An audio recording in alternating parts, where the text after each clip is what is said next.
a birthday present for him. Ryan Clark, who obviously knows Odell well, the LSU connection there. Ryan, what was your reaction to this? My reaction is that this could be a little bit more than what it seems from the outside. And I know everybody's going to come on, oh, he's defending Odell, saying Odell is not being a distraction. Well, he actually is. And this actually looks worse on Odell than it does the Cleveland Browns. At least from the outside, it almost seems that he forced his way out of Cleveland. Now, I've already said that, so I can tell you what I feel.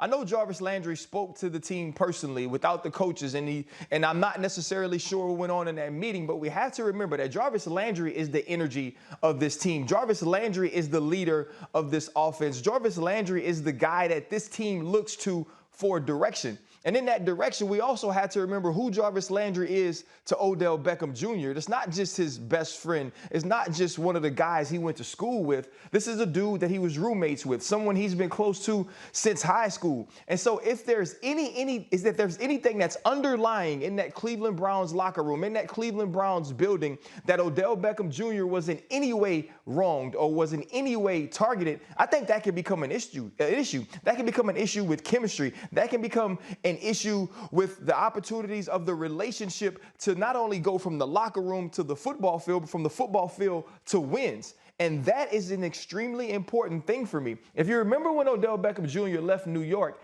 every single teammate backed Odell Beckham Jr. Every single teammate talked about his loyalty, how good of a person he was, how good of a teammate he had been. And now in this situation, you get guys like John Johnson, the starting safety, saying, you know what? If Odell could come back, if they could make it work, the majority of the dudes would want this. Another player, if Odell is here, we welcome him with open arms. So this isn't a situation going to be painted that Odell Beckham Jr. was a cancer or was in some way an issue in the locker room. Now, if the football couldn't work, then cool. If the video is too much, then cool. But be sure to know that there's more than one side to this story. Well, first of all, my brother, even though we're discussing a serious topic, let me get on you for a quick second here, Mr. LSU. I know that you got the LSU connection, and I know that you know Odell Beckham Jr. very, very well, but don't act like you don't watch First Take all the time, because you heard me saying exactly what you said. So don't act like, you know what, you got to come on here and defend Odell Beckham Jr. Don't act like you got to come on here to defend Odell Beckham Jr. because nobody else is defending him. That's exactly what has been happening. You know I've been talking about it because here's the deal. Here's the deal, okay? That's right. Come to his defense because he deserves it in all seriousness, like what you're saying. If this is something off the field, if this is a personality issue or what have you, first of all, we don't know that to be Odell Beckham Jr.'s fault. And on the field, we've had enough people that said he's been open. Now, over the last couple of weeks, dropping them damn passes, that did not make him look good, particularly when you've been whining about the fact that you ain't getting the ball thrown enough to you. Once it comes to your direction, you got to catch those passes. There's no doubt about it. But what I pointed to earlier this week, and I really want to come back at you with this because I want you to educate our viewers about this, I talked about the spirit of football. And the reason why I talked about it, because you know how Odell Beckham Jr. talks, affects my soul, my spirit, it ain't right, I'm not feeling it, et cetera, et cetera. When you don't feel like that vibe is there, that connection and that cohesion is there, that relationship is what it's supposed to be, the synergy on the football field and in practice. And if you don't feel like you're getting the ball thrown to you in practice, you damn sure don't expect it to get thrown to you in a game. And so you go on the field with a level of demoralization that has already kicked in because you're like, yo, this is what I've been dealing with all week. Why the hell should I expect anything better on game day? And because of that, to me, I think that has had a profound effect on what we haven't seen from Odell Beckham Jr. as well in terms of his body language. As a result, you're Baker Mayfield. You might feel a bit disenchanted or lacking some level of motivation to throw him the football and take those chances. And I think things snowballs from there. But to me, it comes down to the relationship that never was between those two guys. I want to know, A, do you agree with that? And B, who do you hold most accountable for that reality?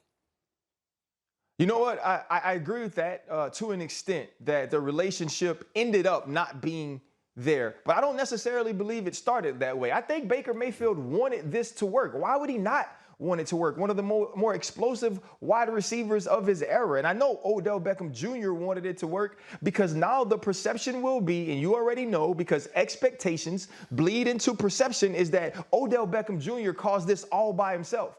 ooh, Odell had to get traded from New York. We already predicted that this could be a bad deal in Cleveland. Baker Mayfield is better without him. So all of those things are going to lead people to think that this is on Odell Beckham Jr. and Odell Beckham Jr. alone, but it's not.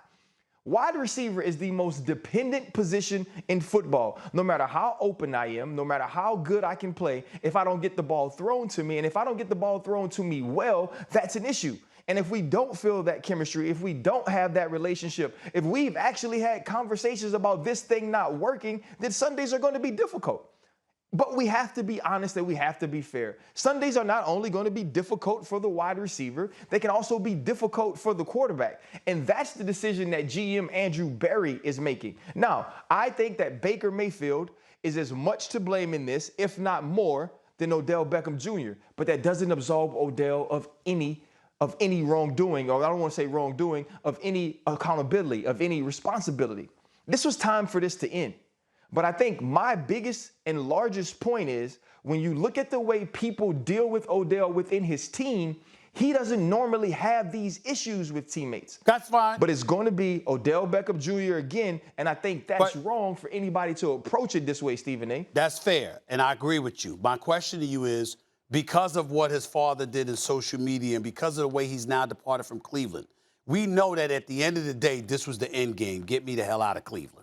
You heard it? He would have preferred to get traded to another team that's contending right now. Okay, the Green Bays of the world, the L.A. Rams of the world, places like that. Kansas City, he would have Tampa Bay. He would have preferred all of that. That's not what happened. So in light of how he's departed from Cleveland, do you think he'll end up regretting that this happened in terms of how his departure was handled? It's a good question.